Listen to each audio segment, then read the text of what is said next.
Interesting signings by the Eagles.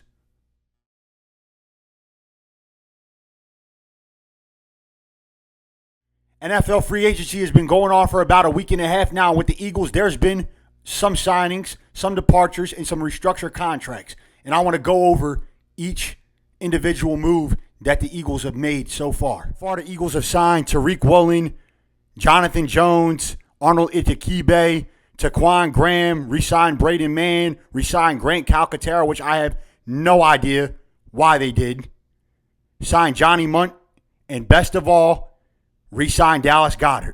With Taquan Graham and Arnold Itakibe, they're both coming from Atlanta. One plays DN, the other plays a cornerback. To me, I kind of thought that both of those signings were questionable because I really don't know who the two guys are. All I know is that they're coming from Atlanta and they're supposed to be decent, but I'm just hoping that they come to the Eagles and they're able to bring as best as they can. But Tariq Woolen, I thought that was a very underrated signing. Getting him coming off of a Super Bowl with the Seattle Seahawks, he can bring good presence to our secondary, and adding him and Jonathan Jones from your division rivals, that can add more depth to this cornerback spot, and adding them two arguably makes the Eagles secondary the best in the league.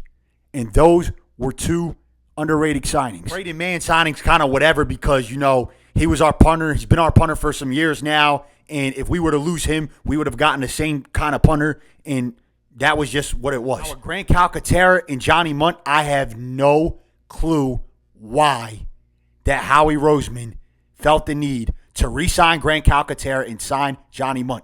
Neither guy can block. Neither guy can make big catches in big moments. They can't get it done when they need to get it done. That just made no sense. I would have tried to find another backup tight end that could block better and at least be reliable when it comes to receiving. But thank the Lord gracious that Howie Roseman re-signed Dallas Goedert, because you got to think, he's been our go-to guy for the past 8 years now, since Zach Ertz left, and the Eagles, we needed him desperately back. The only other option would have been to sign David Njoku from the Browns. He was the only other option. It was kind of either him or Goddard, and we chose to go with Goddard. That was our biggest move so far when it comes to signings. With the departures, the Eagles lost Jalen Phillips, Kylan Granson, Joshua Uche, Azizi Ujulari, and the two big ones, Reed Blankenship and Nakobe Dean. Jalen Phillips signed with the Panthers on a 3-year, I believe like $138 million deal, and that was way too much. Panthers way overpaid for Jalen Phillips. I'm glad we let him walk because I wouldn't have never paid that much if I was Howie Roseman.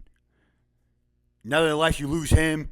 You lose Kylan Granson. I would have rather much re-signed Kylan Granson rather than signing Johnny Munt because he could block a little better than Johnny Munt can. Uche and Ujulari, you're not really losing that much. You're losing just a little. But then you got Reed Blankenship and Nakobe Dean. Those two will deeply be missed. With Reed Blankenship, he made big moments happen. He's made a lot of big pick sixes in his life. He was Cooper DeJean's right-hand man. Cooper DeJean's got to be the saddest guy in the Eagles locker room right now when it comes to Reed Blankenship leaving because that was his best friend, and now he's leaving, and Nakobe Dean leaving, going to the Raiders. Nakobe Dean, he was special too to watch for the few years that we had him, and now he's gone too.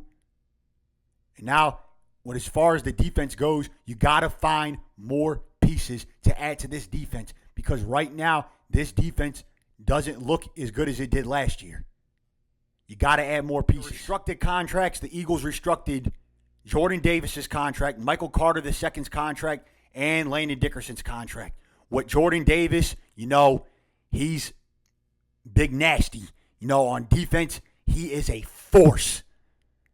If any quarterback that gets hit by him, it's like a freaking freight train running into them.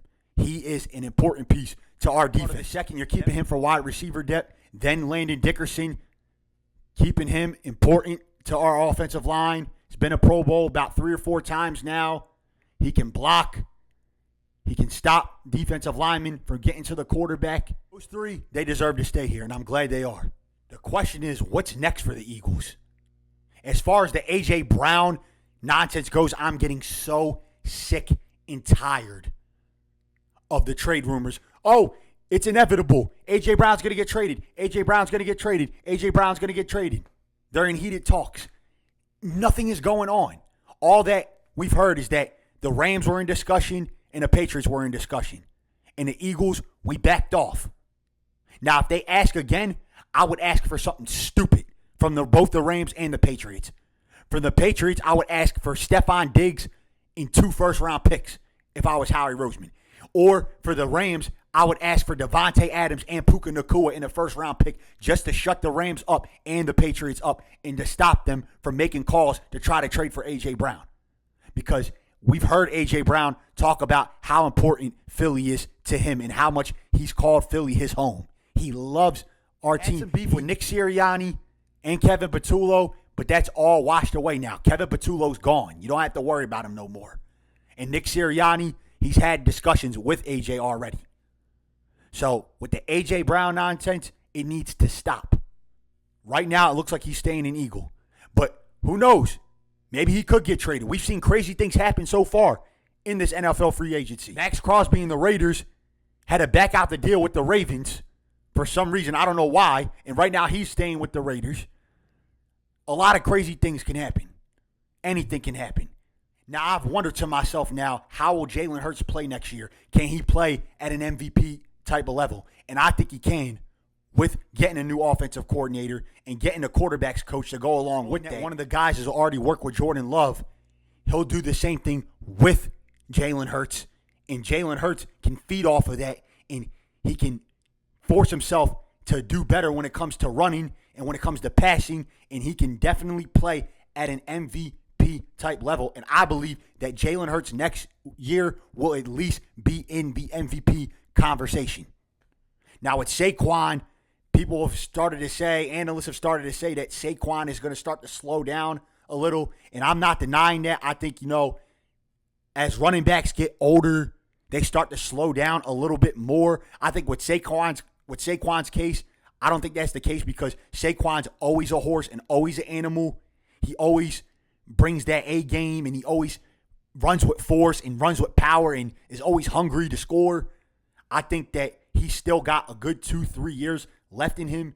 Even, I know he's talked about wanting to retire and that someday he'll wake up and just retire, but I think he's truly saying to himself that he still has got a lot left in the tank.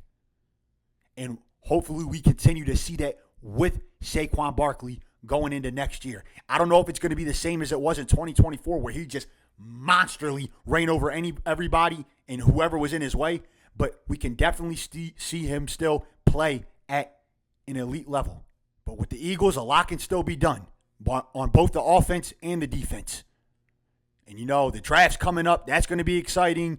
Philly's opening day is 10 days away. The Sixers, I think we're seeing the last of the Sixers. I'll get to them sometime later on in a later video down the line. The Flyers have been playing decent of lately. And it's going to be an exciting time for Philly sports fans coming up. As I always say, we just got to wait and see what happens. That's all for today, guys. Remember, if you're new to the channel, like, subscribe, smash that beautiful, ridiculous thumbs up button. Let me know in the comments what you think, what your latest thoughts are. What do you think of the signings by the Eagles? What do you think of the departures, the restructured contracts? What other moves do you think the Eagles will make this offseason? Will the A.J. Brown trade saga rumors ever end? And by the way, follow me on my Spotify at the Code Red Philly Sports Talk, my Instagram, TikTok, Twitter, on the link in the description below. And I'll see you guys next time on the Code Red Philly Sports Talk. Go Birds! Fly, Eagles, fly.